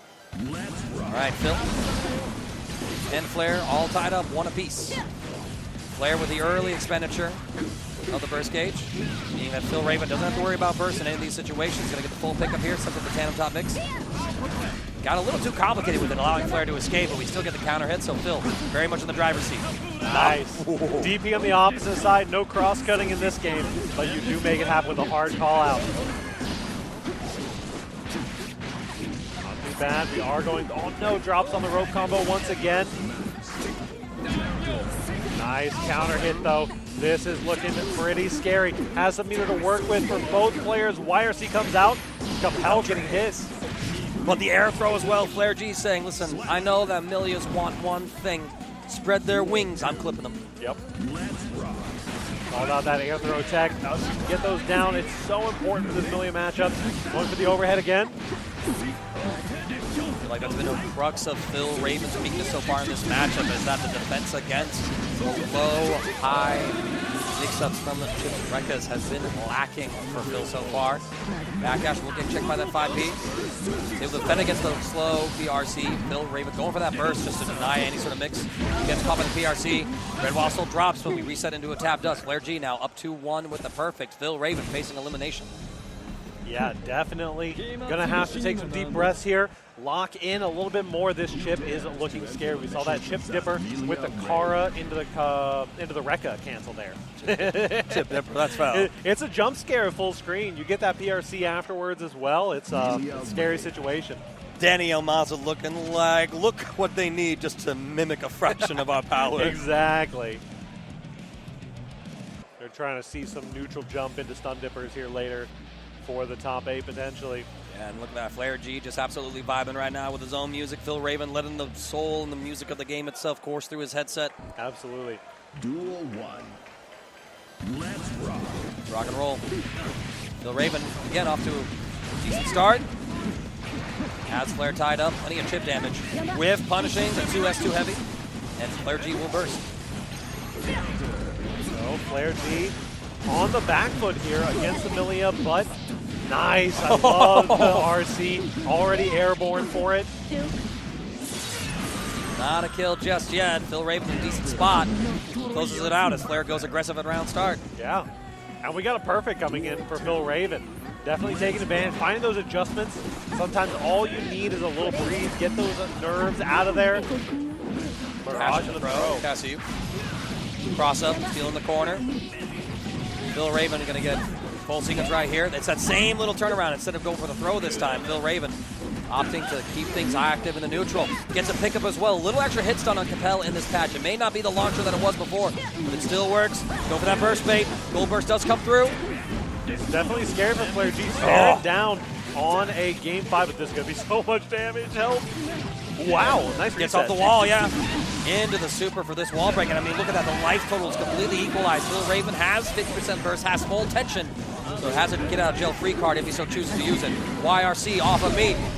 Deflect shield. Will we catch him? Not able to get the kill because of the jab starter. Here we go. Has a little bit of meter to work with here, but any hit. Nice JS coming through. The Queen of the Skies. Yo, that's some Dragon Ball FighterZ movement right there. Using the multiple dashes of Milia to emulate the float properties that you can get in that other game.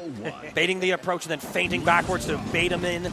JS secures it. It's game 5 situation yet again for us as nobody wants to go home at 9th place. Absolutely. J2K for Flair. Oh, man. The tick throw after that 6K is just so devastating. You got to handle the fuzzies. You got to handle the back dash as Aggressive well. burst. I like this. Phil says I can do that too. Yeah, neither player wants to spend a moment on defense here. But now we get this full combo and pick up 5K. Phil Raven wiggling on wake up there. Thought that maybe there was an opportunity to punish. Yeah. Some scrambly combos here in the corner, making some interesting decisions. We've got some meter to work with. Red RC on the overhead. Easy peasy. Yeah, no block there from Phil Raven. So now Flair G at set point. Let's rock. JK again. Yo, how did you combo from that? Unreal. Very immaculate combo routing here. We've seen plenty of it from Flair G, especially as they're getting warmed up. Couple overheads. Flair G going to block the close slashes, finds the perfect opportunity for a Beta Blade. No punish on the 2D, but the Rekka comes through. Phil bursts immediately as soon as it's available. He needs every interaction to go his way now. Pell chases. Not Overhead opening 6K. anything up. Alpha Blade to escape corner. Man, trying to go for the air throw there. Capel didn't quite hit you out of it, though. Really, really stagger Too pressure. heavy! Oh, no. This could be it. Oh no, Flair. Gonna get the reset, and we're not ready for it, and there it is. Phil Raven eliminated at 9th place.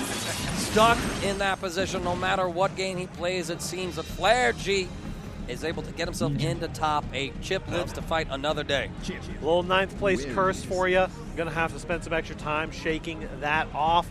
We've got a couple more games for you before the end of our block here today. We've got Sloth versus Haruko as well as Rayplay versus Flyat, which is going to be a couple of awesome games for our last top 8 qualifiers. So far, we've got Kermit, Flair G, Frankentank, Walter, Van Swarm, and Danny Elmaza qualify for that top 8. A very stacked top 8 here at Texas Showdown 2025.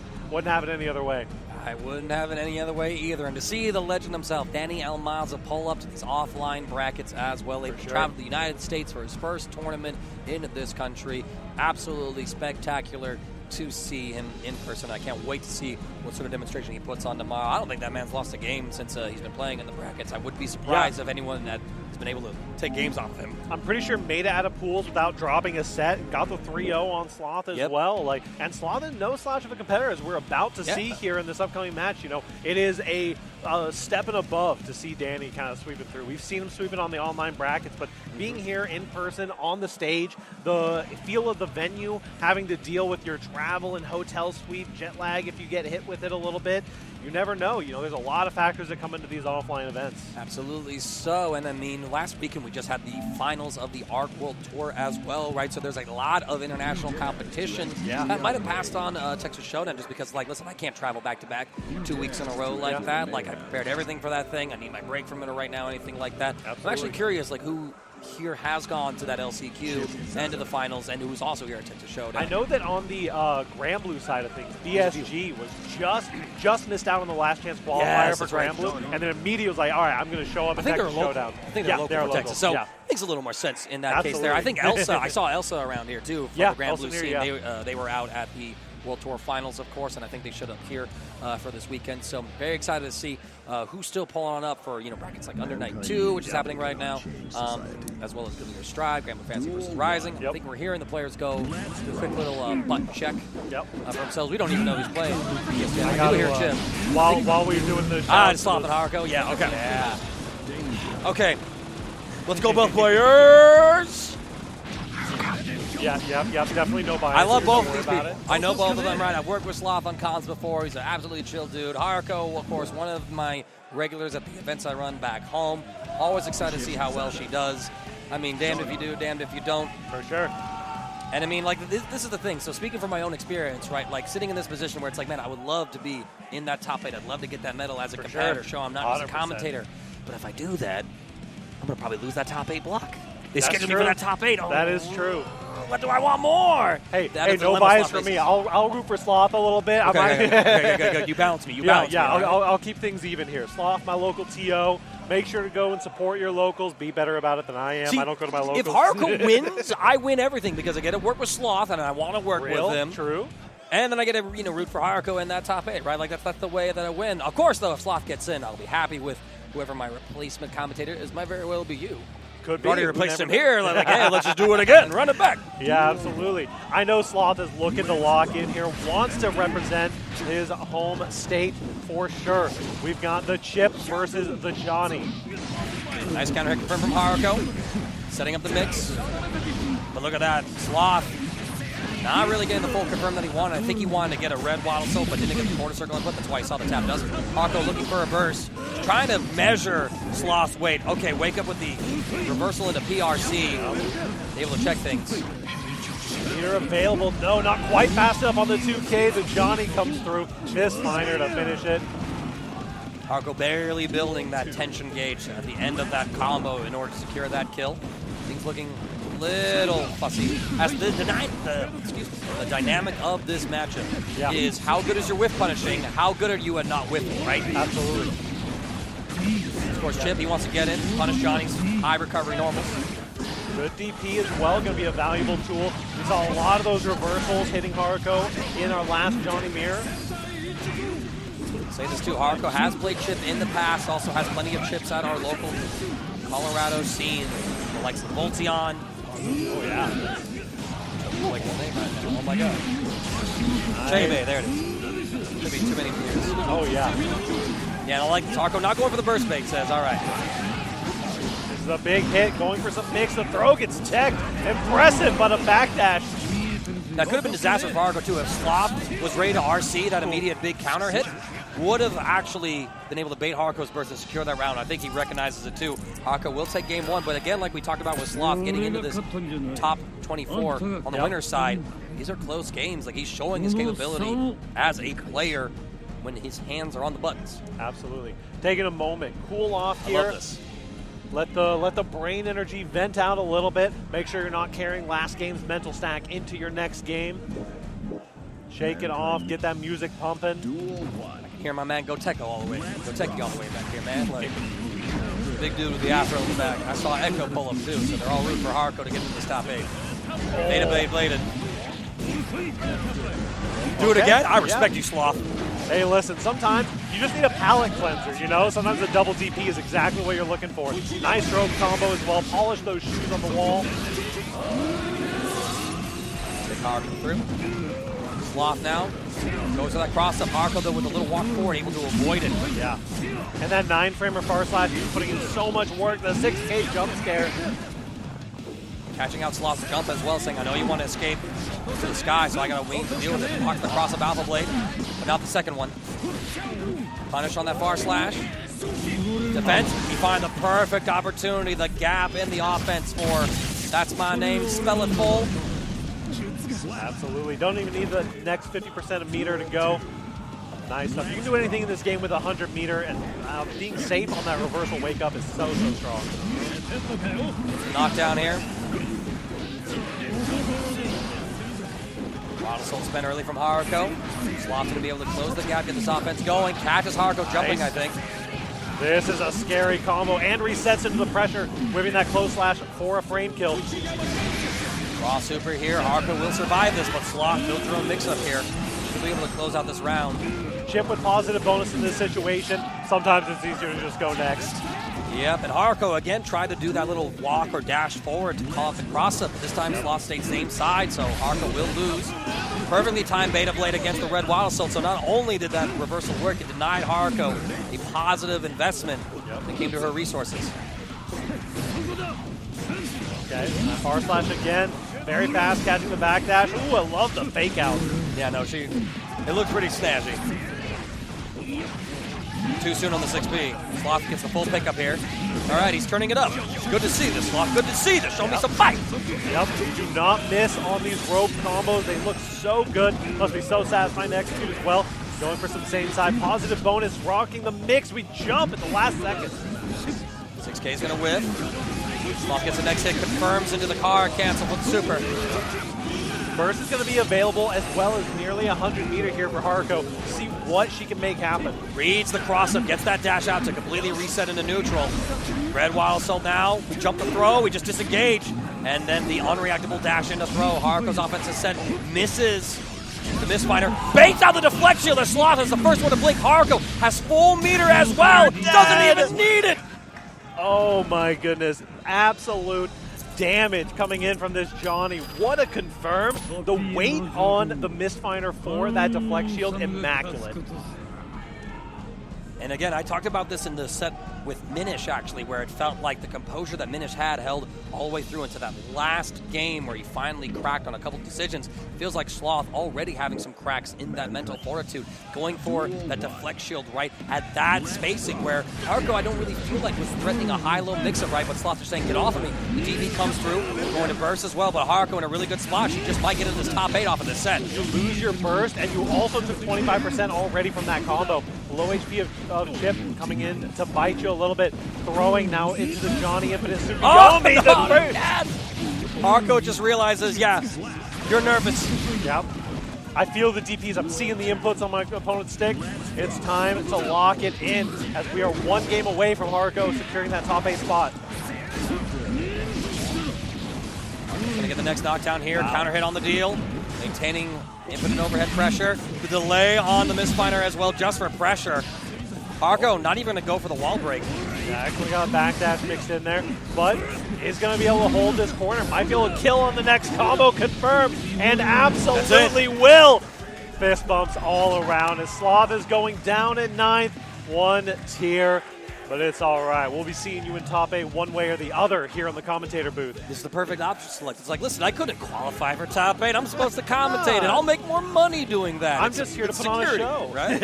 And, you know, again, though, getting out of pools on winner's side and going up against some stiff competition, Sloth demonstrated plenty of good traits throughout all of those situations as well. Had his moments against Danny. For sure. Had some of that momentum against Haruko, but wasn't able to really, I think, get the nerves under control. We saw a lot of, beta DPs. We saw a lot of just high-risk plays that didn't work out for him, and that's all right. Sometimes that happens. Still, 9th place in a bracket this big. Nothing to scoff at. Well done there, Sloth. But, man, this microphone's for you.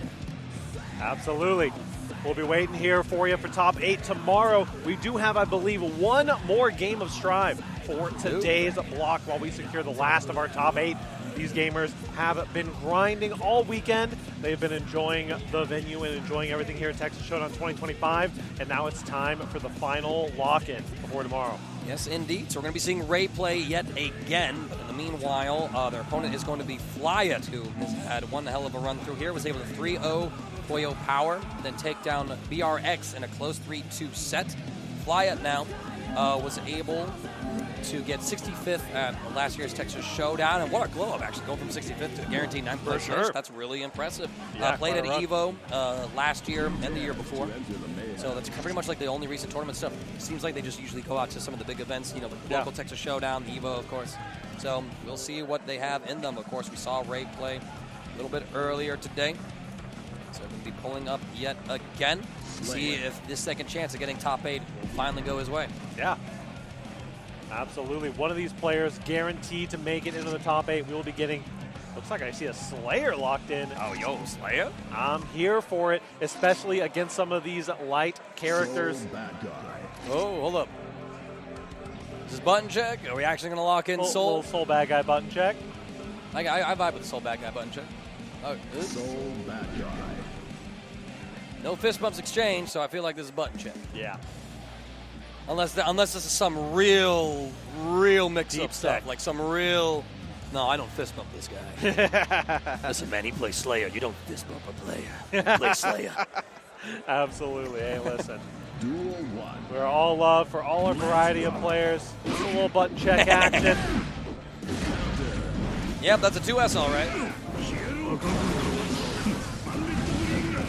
This will be our last set of the day for Guilty Gear Strive, but of course not going to be the end of any of our broadcasts. We've got plenty of action going on. I believe Tekken 8's top 8 is tomorrow. They did finish all of that today. Let's see if I can find this one. I think this stage is going to be converted to Grand Blue. So I'm just saying right here. Of course, I have King of Fighters as well happening at 6 o'clock as well. And then Street Fighter 6 will be on around 7 or 7:30. I believe Mortal Kombat's finals are happening right now. Fantastic. Yeah, I can see Mortal Kombat if I look a little to my right. Absolutely. Those Mortal Kombat gamers have been cooking all weekend for sure. They have been going through it. Lots of long games over there. But right now, we've got, listen, Big Red Health Bar enjoyers are rejoicing right now. We got Slayer and Milia. This is a killer matchup. Wow. Flash able to go to the tandem top. Master Hammer going to get the mix. And welcome to the blender. Plus frames in to hold all of this. Yo, okay, we are just forced the turn saying, listen here. Absolutely. Plus frames on plus frames. Catch him, go for the side swap. Great play, able to, be his namesake, play. Absolutely. Finally gets an opportunity. Is looking pretty solid here. The mix is coming through. Artemis getting backdash. Press with Flyet, we're able to block the corner. Yo, you might be able to kill him with this. Might. No meter. I think we're okay, I hope. Oh, yeah. Over a 5B? Okay, yeah. I feel like we could have gotten a better wall break option there, but I don't think anything would have killed like you speculated. Yeah. Cross up, Flyet, you got a choice to make. YRC, and be able to block the next gold burst immediately? Okay. My brother in Cristo, you are plus on block there. Gold burst with plus. I like the mentality. If you're going to burst, it might as well be golden coming in here. Get some of those extra resources, but unfortunately, working against you that time.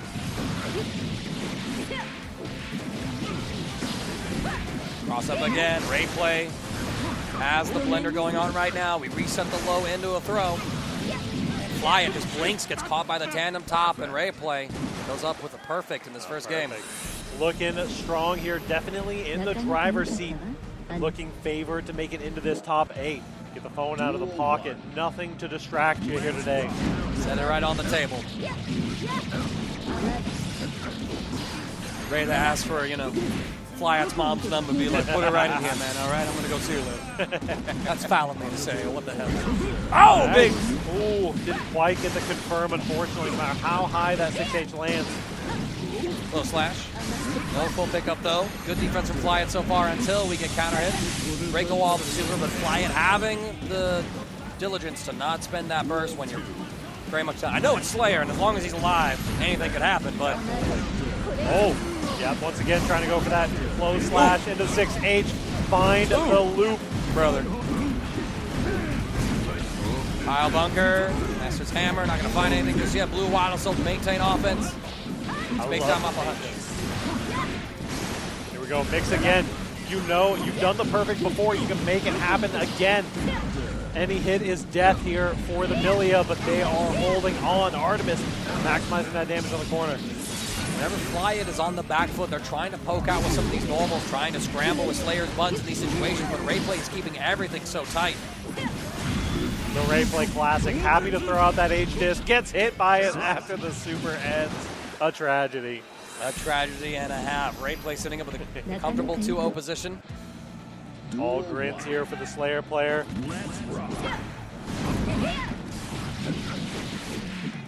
Big pick up here for Rayplay, putting Flyit in the corner and through the wall as well. Nice damage too against the Slayer, 50% off the top. You're happy about that. Oh, deflect shield got crossed up. That's why you saw the blue white Wild Assault come out. Yep. Blue Wild Assault. Blue white. Yeah, I fused two It's colors. got both. It's got both. Duel 2. This is looking scary. Could be a clean 3-0 for Rayplay. Definitely something is needed after this hardship of a top 24. Lower slash breaks the wall. Block out of that close slash. Flyit not even going to spend, I was going to say. The burst comes through, and we got the hard knockdown here. The JPs are coming out. All right, but mashes now. Flyit getting a few hits, goes to the jump, does not bait the burst, and throws themselves into the disc, and Rayplay. Stone Cold sitting there. I think that, yeah, that was it. That was a set. Yeah, you know, they're like, that was was that all the three. Yeah, when they Rayplay all weekend was showing their willingness to use that H-Disc as a zoning tool, and we really saw it come to fruition there. The Slayer just needs to get in, and if you just have an H-Disc in your way, that's a wall that you can't really get past as Slayer very efficiently. And while we did get to see the high damage potential from Slayer at moments in that set, I think the big thing there is that Flyit's defense just wasn't up to snuff to contend with the longer pressure sequences that we're seeing Rayplay enforce on them, right? And also just too much of a willingness to try and press buttons in disadvantageous situations, not respecting like the metagame moments. Like, yeah, I should be able to jump the throw and then punish it. Not when they got 50% tension to then PRC and anti-air that attempt. You got to be slow and patient to find the right moments to get your turn. That's one of the things that makes Slayer a demanding character to play, is that you got to just be good at defense so that you can reap the benefits with his amazing offense. But last, not today. Yeah. Rayplay gets in with Milia for top 8, and thus the bracket is set for tomorrow, ladies and gentlemen. Yeah, absolutely. We'll be right here back on FX Games for the top 8 tomorrow, so make sure to tune in for that, as well as on all the other Texas Showdown streams. We've got a lot of good stuff left for the rest of the day. You're going to be on the mic for a lot more today. This is my last block for the evening, so it was a pleasure working with you. And you all have a fantastic evening at home. Make sure to keep the community in the fighting game community, and we will catch you around.